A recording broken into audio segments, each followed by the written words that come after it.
नमस्कार, मैं अस्मा खान, प्रवक्ता सूरज प्रसाद राजकीय बालिका इंटर कॉलेज झांसी से आपका बच्चों इतिहास की कक्षा में स्वागत करती हूँ। तो बच्चों, आज हम पढ़ने जा रहे हैं कक्षा 11 के 10वें अध्याय का दूसरा भाग। 10वां अध्याय मूल निवासियों का विस्थापन। तो बच्चों, इसके प्रथम भाग में हमने क्या पढ़ा?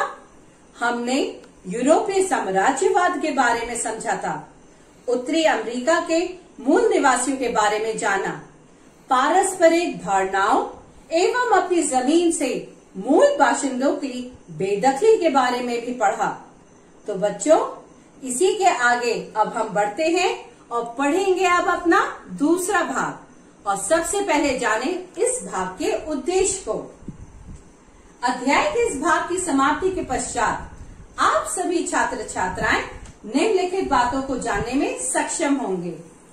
गोल्ड रश और उद्योगों की वृद्धि को समझने का हम प्रयास करेंगे। संवैधानिक अधिकारों के बारे में भी हम जानने का प्रयास करेंगे। संयुक्त राज्य अमेरिका और कनाडा के मूल निवासियों के बदलाव की लहर को भी हम पढ़ेंगे। उत्तरी और दक्षिणी अमेरिका की तरह ही ऑस्ट्रेलिया के बारे में भी हम जानने का प्रयास करेंगे। ऑस्ट्रेलिया में आए बदलाव की लहर को भी हम पढ़ेंगे। तो बच्चों, ये उम्मीद हमेशा से की जाती थी कि उत्तरी अमेरिका में धरती के नीचे सोना है। 1840 में संयुक्त राज्य अमेरिका के कैलिफोर्निया में सोने के कुछ चिन्ह मिले। इसने गोल्ड रश को जन्म दिया। ये उस आपाधापी का नाम है जिसमें हजारों की संख्या में आतुर यूरोपीय लोग चुटकियों में अपनी तकदीर संवार लेने की उम्मीद में अमेरिका पहुंचे। इसके चलते पूरे महाद्वीप में रेलवे लाइनों का निर्माण हुआ, जिसके लिए हजारों चीनी श्रमिकों की नियुक्ति हुई। गोल्ड रश और उद्योगों की वृद्धि।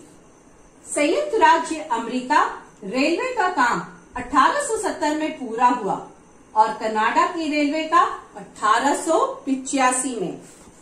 एंड्रयू कार्नेगी ने, जो स्कॉटलैंड से आया हुआ एक गरीब अप्रवासी और संयुक्त राज्य अमेरिका के पहले करोड़पति उद्योग स्वामियों में से एक था। इंग्लैंड में औद्योगिक क्रांति के एक खास समय में होने के पीछे एक कारण ये भी था कि छोटे खेतीहर बड़े किसानों के हाथों अपनी जमीनों से वांछित होकर कारखानों की नौकरी की ओर मुड़ रहे थे। उत्तरी अमेरिका में उद्योग कई अलग तरह के कारणों से विकसित हुए। रेलवे के साथ सामान बनाने के लिए, ताकि दूर दूर की जगहों को तीव्र परिवहन के द्वारा जोड़ा जा सके, और ऐसे यंत्रों का उत्पादन करने के लिए जिनसे बड़े पैमाने की खेती को आसान बनाया जा सके। ये बच्चों, आप जो पिक्चर अपने सामने चित्र देख रहे हैं, ये गोल्ड रश के दौरान कैलिफोर्निया जाते लोग, ये देख रहे हैं कैसे ये बुलक कार्ट से जा रहे हैं, बैलगाड़ी जिसे कहते हैं, ये है वो चित्र। इसके आगे अब हम बढ़े बच्चों। संयुक्त राज्य अमेरिका और कनाडा दोनों जगह पर औद्योगिक नगरों का विकास हुआ और कारखानों की संख्या तेजी से बढ़ी। 1860 में संयुक्त राज्य अमेरिका का अर्थतंत्र विकसित अवस्था में था। 1890 में वह दुनिया की अग्रणी औद्योगिक शक्ति बन चुका था। इसी के साथ ये चित्र भी बच्चों आप देखिए, ये संयुक्त राज्य अमेरिका द्वारा अप्रवासियों का कैसे स्वागत हो रहा है। ये देख रहे हैं, ये जो लेडी, ये महिला खड़ी हैं, कैसे स्वागत कर रही हैं।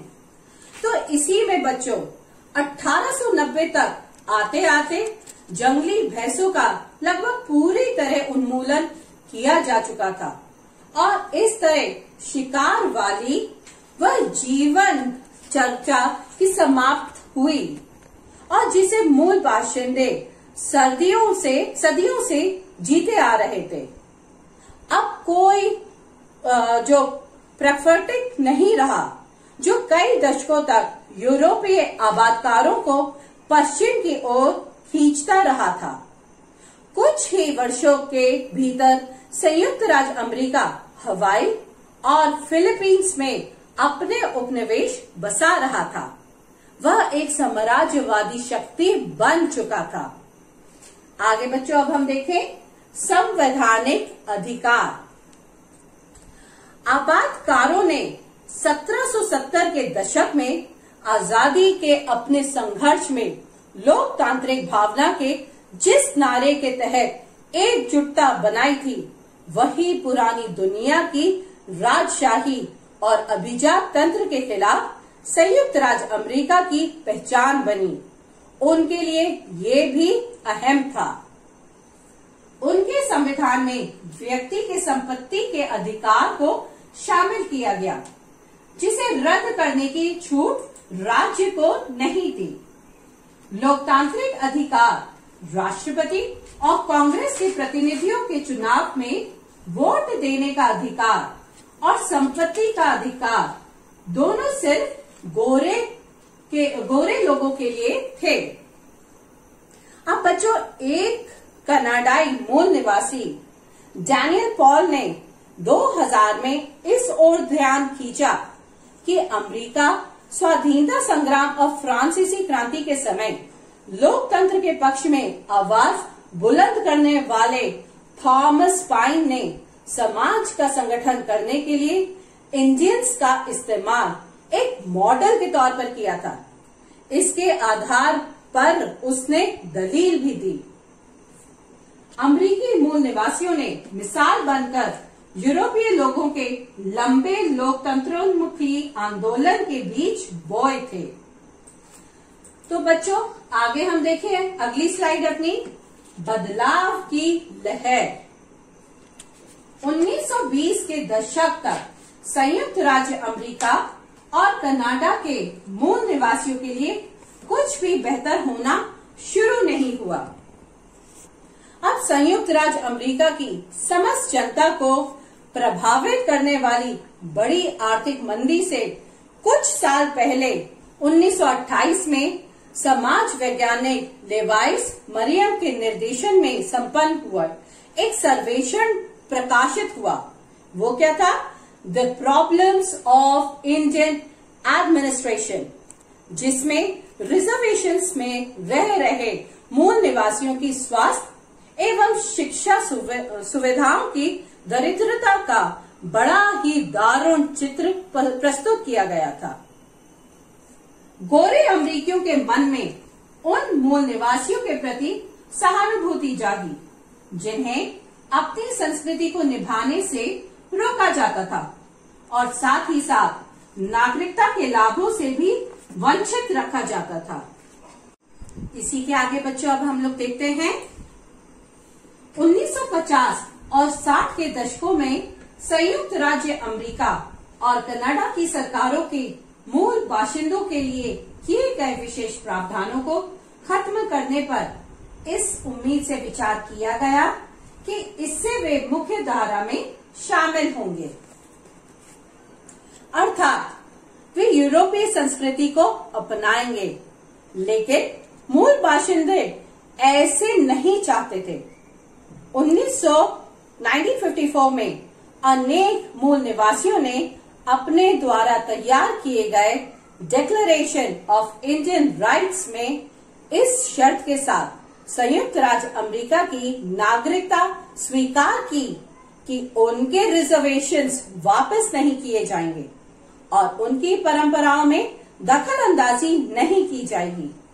कुछ ऐसी ही चीजें कनाडा में भी हुई।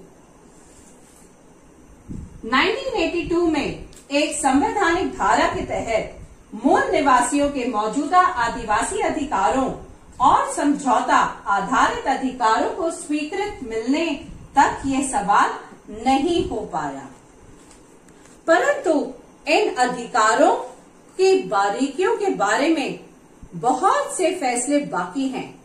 पर अब ये बहुत साफ है कि दोनों मुल्कों के मूल निवासियों ने 18वीं सदी के मुकाबले अपनी संख्या बहुत कम हो जाने के बावजूद अपनी संस्कृति को निभाने के अपने अधिकारों को लेकर पुरजोर दावेदारी की है और खास तौर से कनाडा में अपनी पवित्र भूमि पर अधिकार की भी दावेदारी की है।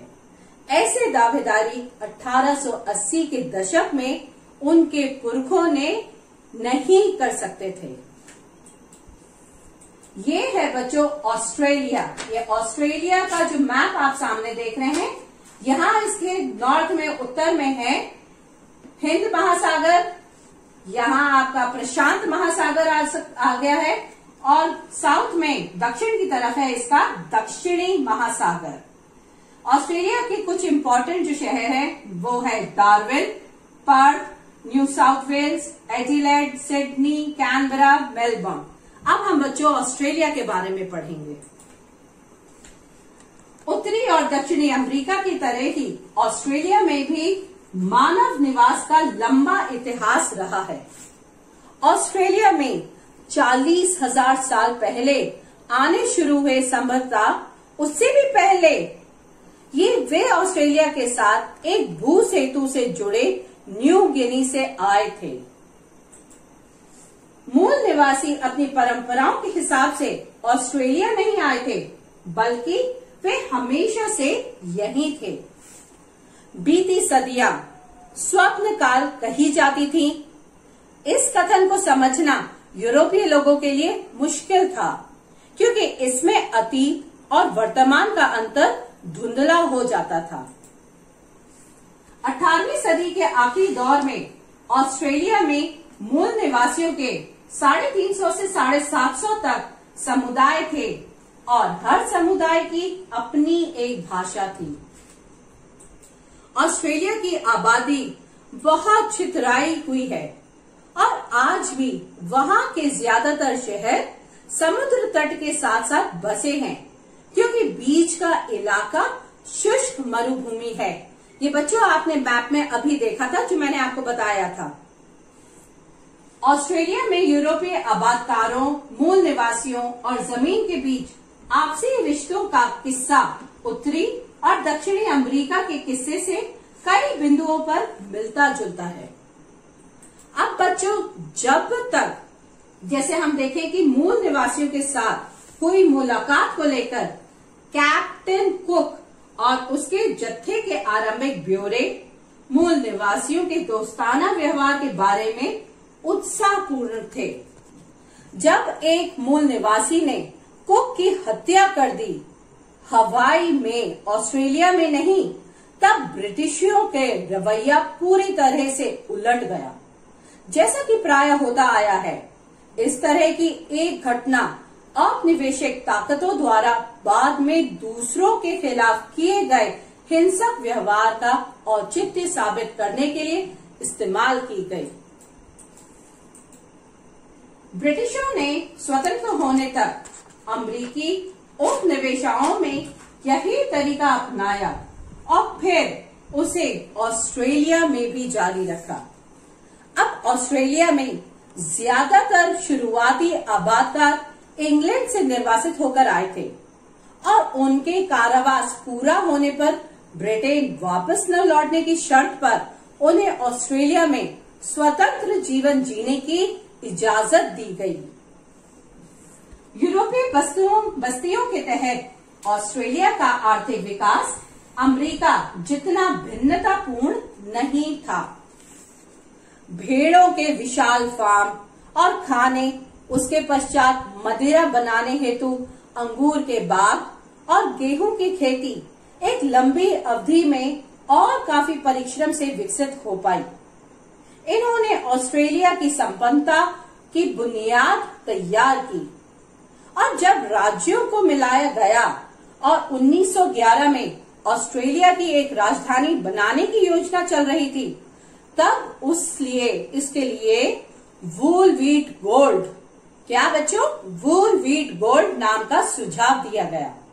अंततः उसका नाम कैनबरा रखा गया, जो एक स्थानीय शब्द कैनबेरा से बना है, जिसका अर्थ है सभा स्थल। इसके आगे बच्चों अब हम बढ़ते हैं और देखें ऑस्ट्रेलिया में बदलाव की लहर। अब उन्हें जब हम बात कर रहे हैं ऑस्ट्रेलिया की बदलाव की, तो 1970 के दशक से उत्तरी अमेरिका की तरह ही यहाँ भी मूल निवासियों को एक नए रूप में समझने की चाहत जग चुकी थी। अब उन्हें मानव शास्त्रीय जिज्ञासाओं के रूप में नहीं, बल्कि विशिष्ट संस्कृतियों वाले समुदायों के रूप में, प्रकृति और जलवायु को समझने की विशेष पद्धतियों के रूप में समझना था। उन्हें ऐसे समुदायों के रूप में समझना था जिनके पास अपनी कथाओं और कपड़ा साजी, चित्रकारी, हस्तशिल्प के कौशल का विशाल भंडार था, और वह भंडार सराहनीय आदर तथा अभिलेखन के योग्य था। मूल निवासियों की संस्कृतियों का अध्ययन करने के लिए विश्वविद्यालय विभागों की स्थापना हुई। अब देसी संस्कृति को समझाने वाले कल्पनाशील तरीके से सज्जित कमरों के लिए संग्रहालयों में जगह बनाई गई और मूल निवासियों ने अपने जीवन इतिहासों को लिखना शुरू किया। ये सब एक अद्भुत प्रयास है। ये प्रयास समय रहते शुरू हो गए। इसी के आगे मूल निवासियों की संस्कृतियों की अनदेखी यदि ऐसे ही जारी रहती तो इस समय तक उसका काफी कुछ विस्मृति की गर्त में जा चुका होता। 1974 से बहुसंस्कृतिवाद ऑस्ट्रेलिया की राजकीय नीति रही है, जिसने मूल निवासियों की संस्कृतियों और यूरोप तथा एशिया के अप्रवासियों की भांति भांति की संस्कृतियों को समान आदर दिया है। तो बच्चों, जैसे कि हमने पिछले अध्याय में पढ़ा था, ठीक वैसे ही ऑस्ट्रेलिया में भी उपनिवेशों की स्थापना से ऑस्ट्रेलिया के मूल निवासियों के जीवन शैली में भी परिवर्तन आया, और धीरे धीरे जैसे जैसे समय गुजरता गया, ऑस्ट्रेलिया का भी विकास भी निरंतर बढ़ता गया। तो बच्चों, इस अध्याय के ये दूसरे भाग को भी हमने अच्छे से पढ़ लिया है, समझ लिया है। तो थोड़ा हम संक्षेप का देखते हैं, इसमें हमने क्या पढ़ा, क्या समझा और क्या आपको याद हुआ। अध्याय के इस भाग में हमने गोल्ड रश और उद्योगों की वृद्धि को समझने का प्रयास किया। संवैधानिक अधिकारों में भी हमने जाना और उसको पढ़ा। संयुक्त राज्य अमेरिका और कनाडा के मूल निवासियों के बदलाव की लहर को भी हमने समझा। उत्तरी और दक्षिणी अमेरिका की तरह ऑस्ट्रेलिया के बारे में भी जानने का बच्चों हमने प्रयास किया। इसको हम पूर्व ज्ञान से जोड़ सकते हैं। कैसे? हमने बच्चों उत्तरी अमेरिका में क्या पढ़ा था कि वहां के लोग शिकार करते थे, खाना बदोश की तरह रहते थे, और दक्षिण अमेरिका के वो थोड़े से उनसे विकसित थे, जैसे कि वे खेती करते थे। कुछ साम्राज्य अपनी चरम सीमा पर थे, जैसे एज़टेक व इंका साम्राज्य। तो बच्चों, ठीक उसी तरह ऑस्ट्रेलिया में भी मूल निवासी अपना धीरे धीरे विकास करते रहे। ऑस्ट्रेलिया के बदलाव की लहर को भी हमने अच्छे से समझने का प्रयास किया बच्चों। तो बच्चों, जैसा कि मैंने आपको हमेशा बताया है कि हमें पढ़ाई के साथ साथ एग्जाम के पैटर्न को भी समझना है। कैसे क्वेश्चंस आते हैं बोर्ड में और किस तरह से किस दिशा में हमें उसका उत्तर लिखना है, जिससे हम अच्छे से अच्छे मार्क्स ला सके। तो उसी के एग्जाम्पल का एक और प्रश्न और उसका उत्तर भी मैं आपके सामने लाई हूँ। वो देखिए बच्चों, प्रश्न है कि इतिहास की किताबों में ऑस्ट्रेलिया के मूल निवासियों को शामिल क्यों नहीं किया गया। यदि ये प्रश्न आपका एग्जाम में आता है तो इसका उत्तर किस दिशा में आप लिखेंगे, ये जान लीजिए। इतिहास की पुस्तकों से ऑस्ट्रेलिया के मूल निवासियों को बाहर रखने के निम्नलिखित कारण थे। अब हम कारण समझाएंगे उसके। कैप्टन जेम्स कुक ने 1770 में ऑस्ट्रेलिया की खोज की थी। उसके तथा उसके साथियों के विवरणों से ज्ञात होता है कि शुरू में उनका मूल निवासियों के प्रति व्यवहार मधुर था, किंतु हवाई द्वीप में आदिवासियों द्वारा कैप्टन कुक की हत्या कर दी गई और तत्पश्चात अंग्रेजों और मूल निवासियों के संबंध में कटुता आ गई। अंग्रेजों के मन में आदिवासियों के प्रति घृणा का भाव उत्पन्न हो गया। फलतः उन्होंने ऑस्ट्रेलिया के मूल निवासियों के बारे में किसी भी प्रकार की सूचना देने का प्रयास ही नहीं किया। उस समय ऑस्ट्रेलिया का तटीय भाग ही आबाद था। तटीय मतलब कि कोस्टल रीजन जो बचा होता है ना, जो समुद्र से जुड़ा रहता है, वो भाग कहता था वही आबाद था। वहां से यूरोपियों द्वारा मूल निवासियों को निकालने की कोशिश में दोनों पक्षों में द्वंद्व आरंभ हो गया। फलतः यूरोपियों ने मूल निवासियों के बारे में लिखना ही बंद कर दिया। उल्लेखनीय है कि प्रारंभ में इंग्लैंड से मात्र अपराधियों को ही ऑस्ट्रेलिया भेजा जाता था। ये अपराधी ऑस्ट्रेलिया में ही आजीवन रहते थे, क्योंकि इनके वापस लौटने का कोई प्रावधान ही नहीं था।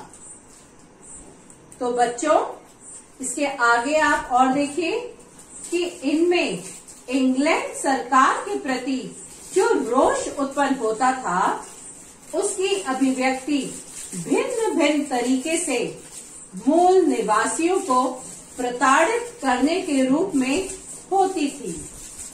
इस प्रकार दोनों पक्षों में घृणा की संभावनाएं निरंतर बढ़ती ही चली गई। उपरोक्त कारणों की वजह से 20वीं शताब्दी के मध्य तक ऑस्ट्रेलिया में पढ़ाई जाने वाली इतिहास की पुस्तकों में वहां के मूल निवासियों का उल्लेख नहीं के बराबर था। हालांकि 1968 के बाद गलतियों को सुधारा गया और ऑस्ट्रेलिया के मूल निवासियों को इतिहास में बराबर स्थान दिया जाने लगा। तो बच्चों, ये था वह क्वेश्चन जो मैंने आपको बताया और उसका आंसर इसी तरह से आपको लिखना है, तो आपके अच्छे से अच्छे मार्क्स आएंगे। तो इसी के साथ हम इस चैप्टर के, इस अध्याय के दूसरे भाग का निष्कर्ष भी जान ले। तो निष्कर्ष क्या निकलता है बच्चों? हमारा अध्याय के इस भाग से ये निष्कर्ष निकलता है कि किस तरह 18वीं सदी से ऑस्ट्रेलिया के और भी इलाकों में यूरोप से आए प्रवासी बसने लगे। देखा किस तरीके से, अभी जो मैंने आपको एक्सप्लेन करा, इस प्रक्रिया ने वहां के बहुत से मूल निवासियों को दूसरे इलाकों में जाने पर मजबूर किया। यूरोपीय लोगों को ऐसी बस्तियों को उपनिवेश कहा गया, या एक और शब्द मैंने बताया था, याद आ रहा है? कॉलोनी। जब ये बाशिंदे इन उपनिवेशन से मुक्त हुए तो उन्हें राज्य या देश का दर्जा हासिल हो गया। तो बच्चों, ये था इस अध्याय का निष्कर्ष। इसके साथ साथ आपको अच्छे से इम्पोर्टेंट पॉइंट्स को नोट करना है, जैसे कि गोल्ड रश के बारे में, मैंने कॉलोनीज के बारे में आपको समझाया था, उपनिवेशवाद के बारे में, उत्तरी अमेरिका, साउथ अमेरिका, साथ ही ऑस्ट्रेलिया, कैसे ये बदलाव हुए, इन सब के बारे में अच्छे से याद रखना है। तो बच्चों, अब इस चैप्टर के कुछ होमवर्क भी है जो आपको करना है घर में बैठकर अपना अच्छे से। सबसे पहली बात तो आप इस अध्याय को पूरी तरीके से अच्छे से पढ़ के इसके इम्पोर्टेंट पॉइंट्स को आप नोट कर लीजिए। इसके फिल इन द ब्लैंक्स भी आप बना लीजिए जो आपकी बुक में भी हैं, और साथ ही कुछ प्रश्न मैं आपको घर के लिए दे रही हूँ, वो आप जरूर करिए। पहला तो वही प्रश्न है जिसका आंसर आपने अभी देखा, उसको नोट किया है आपने। इतिहास की किताबों में ऑस्ट्रेलिया के मूल निवासियों को शामिल क्यों नहीं किया गया? अगला प्रश्न है, लोगों की संस्कृति को समझने में संग्रहालय की गैलरी में प्रदर्शित चीजें कितनी कामयाब रहती हैं? किसी संग्रहालय के देखने के अपने अनुभव के आधार पर सौदाहर विचार कीजिए। ये प्रैक्टिकल क्वेश्चन है बच्चों, जो आप कर सकते हैं। आपने संग्रहालय तो देखा है, उसको सोच के समझ के आपको वो विचार देने हैं अपने। इसके आगे अगला प्रश्न है, 1970 के दशक में ऑस्ट्रेलिया में आए बदलाव की लहर से आप क्या समझते हैं? इसको स्पष्ट कीजिए। ये अभी ही हमने आपको बताया है इसका आंसर। अगला प्रश्न है, संयुक्त राज्य अमेरिका और कनाडा में गोल्ड रश और उद्योगों में हुई वृद्धि को समझाइए। ये बहुत इंपॉर्टेंट है। गोल्ड रश भी आप समझ गए हैं और किस प्रकार से वृद्धि हुई। ये है वो क्वेश्चंस जिसके आंसर आपको लिखना है। और मैं फिर से रिपीट कर रही हूँ बच्चों, सारे इंपॉर्टेंट पॉइंट्स आप लिख रही हो, सब लिख दीजिएगा, जिससे आप जब भी रिवीजन करेंगे आप जल्दी ही उसको याद कर लेंगे और रिकॉल कर लेंगे। तो इसके साथ बच्चों अब हमें आगे क्या पढ़ना है उसके बारे में भी हम जान लें। जो हमारा अगला अध्याय है, हम क्या पढ़ेंगे उसके पहले आप थोड़ा सा उसको पढ़ के आइएगा।